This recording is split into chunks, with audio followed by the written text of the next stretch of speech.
గెస్టా ఆడెవడో విశాలంట బాగా వైరల్ అయ్యాడు ఈ మధ్యన, అందుకనే మా రాట్ టాక్స్కి ఇన్వైట్ చేసాం. విశాల్ కదండి, ఇప్పుడు నా పేరు ప్రశాంత్. విశాల్ కదండి, ఇప్పుడు నా పేరు ప్రశాంత్. అదేంటండి పేరు మార్చేసుకున్నారా? ఒక వీడియో వైరల్ అవ్వడం వల్ల నా పేరు మార్చుకోవాల్సి వచ్చిందండి. ఓ, అప్పట్లో గుట్టో ఇప్పుడు ముషారఫ్ అన్నట్టు అప్పట్లో విశాల ఇప్పుడు ప్రశాంత. అవునండి, ఎగ్జాక్ట్లీ. సరిపోయారు ఇద్దరును. వెల్కమ్ టు రాట్ టాక్స్ అండి.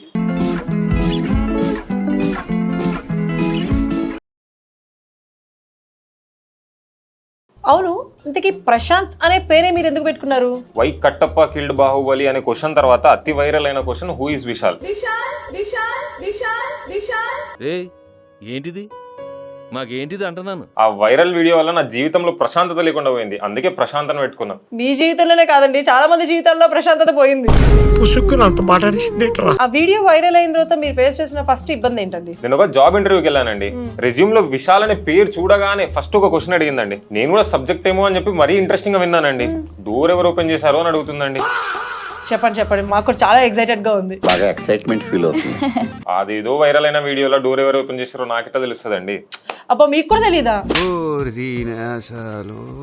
అవును, మీరు ఆ వీడియో చూసారు కదా? చూసానండి. నా కర్మ కొద్దీ నా పేరు విశాల్ అని తెలిసిన ప్రతి ఒక్కరు అదే వీడియో పంపించారు. నా వాట్సాప్ ఇన్బాక్స్ లో ప్రతి మెసేజ్ అదే అండి. అది జెన్యూన్ క్వశ్చనే కదండి. మీరు వీడియోని ఇన్నిసార్లు చూసి ఎక్స్పర్ట్ అయి ఉంటారు కదా. ఆ అమ్మాయి ఏమన్నా బెడ్ మీద కూర్చుంది, అతను ఏమన్నా బాత్రూమ్ లో ఉన్నాడు, మరి డోర్ ఎవరు ఓపెన్ చేశారండి? తొందరలో డోర్ వేసుకోవడం మర్చిపోయి ఉంటారండి. నాకు ఎట్లా తెలుస్తుంది అండి అసలు? డోర్ వేసుకోకుండా ఉండిపోయారంటే కావాలని వైరల్ అవ్వాలని అలా చేస్తుంటారంటారా? కావచ్చండి, అయినా వాళ్ళ లొకేషన్ ఎలా తెలుసు అనే డౌట్ రాలేదా మీకు? అయ్యో, నెక్స్ట్ క్వశ్చన్ అదేనండి బాబు. ఇన్ని వీడియోలు చూసాక నేను కంక్లూజన్కి వచ్చానండి. నాకు తెలిసి భర్త ఫోన్ ని భార్య ట్రాక్ చేస్తుంది అనుకుంటా. ఓ, అలా ట్రాక్ చేయొచ్చా అండి? అయితే మా భర్త ఫోన్ ని కూడా ట్రాక్ చేయాలండి. మీరు అంత ఆశపడకండి, ప్రతి ఒక్కరు అట్లా వైరల్ గారు. అయిందా? బాగైందా? వైరల్ అంటే ఒకటి గుర్తొచ్చిందండి.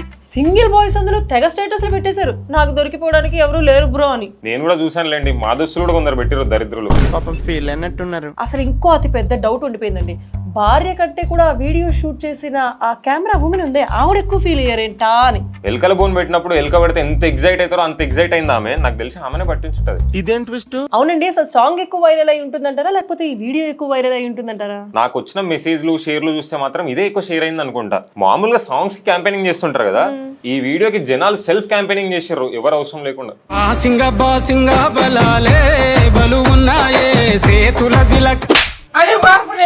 నాకు ఇంకో అతి పెద్ద డౌట్ కూడా ఉందండి.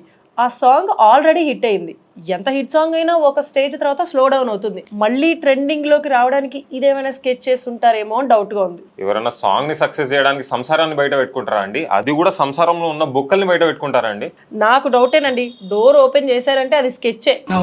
అట్లా అనిపిస్తుందా అనుకున్నా. అవును, అసలు ఇన్ని విషయాలు డిస్కస్ చేసుకుంటున్నాం కదండి, అసలు ఈ విషయాలు ఎవరండి బాబు? ఆ కెమెరా ఉమెన్ కి అసిస్టెంట్ కెమెరామెన్ అంటాడండి. నాకేం తెలుసు అండి? ఎందుకు సార్ పాతగాయని మళ్ళీ రేపుతారు? అయితే నాకు ఇలా కూడా అనిపించిందండి. ఇప్పుడు భార్య ఉంది కదా, భార్య ఫ్రెండ్ కెమెరా ఉమెన్, ఆ కెమెరా ఉమెన్ ఫ్రెండ్ విశాల్ అయి ఉంటాడు.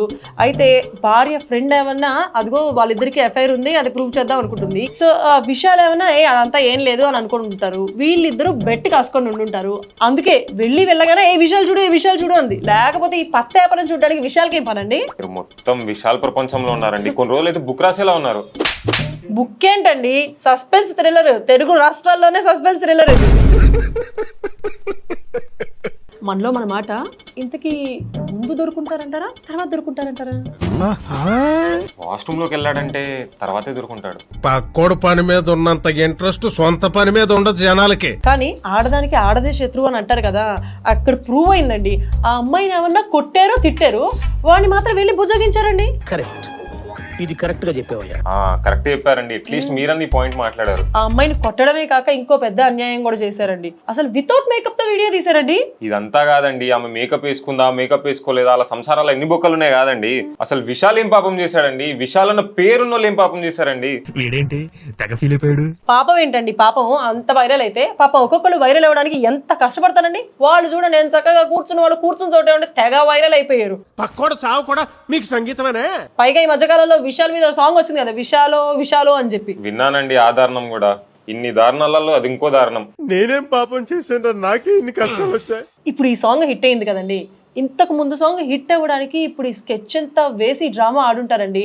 అంతకు ముందు సాంగ్ కి ఈ సీన్ కి లిరిక్స్ బాగా మ్యాచ్ అయ్యాయండి. జపాన్ లో ఎవరెవరో ఏదేదో కనబెడుతుంటే మీరు ఇది కనబెట్టారా? అడ్డంగా కోసి ఉప్పు కారం పెట్టాలి ఈడికి. అసలు సమాధానం లేని క్వశ్చన్స్ మెదడులో క్యారీ చేస్తే ఆ బాధ ఎలా ఉంటుందో మీకు తెలియదండి. పిచ్చండి ఇది. నీ బాధ విశాల్ అనే పేరుని మార్చుకున్నతోటే చెప్తున్నాడు, అది పెద్ద కామెడీ. సరే ఇప్పుడు ప్రశాంత్ అని పేరు మార్చుకున్నాడు, నెక్స్ట్ ఏంటండి? విశాల్ అనే పేరుంటే ప్రశాంత్ అని మార్చుకున్నాను. నెక్స్ట్ ప్రశాంత్ అనే పేరుండే వీడియో వైరల్ కావద్దని కోరుకుంటున్నానండి, అంతే. ఆల్ ద బెస్ట్ అండి, థ్యాంక్ యూ.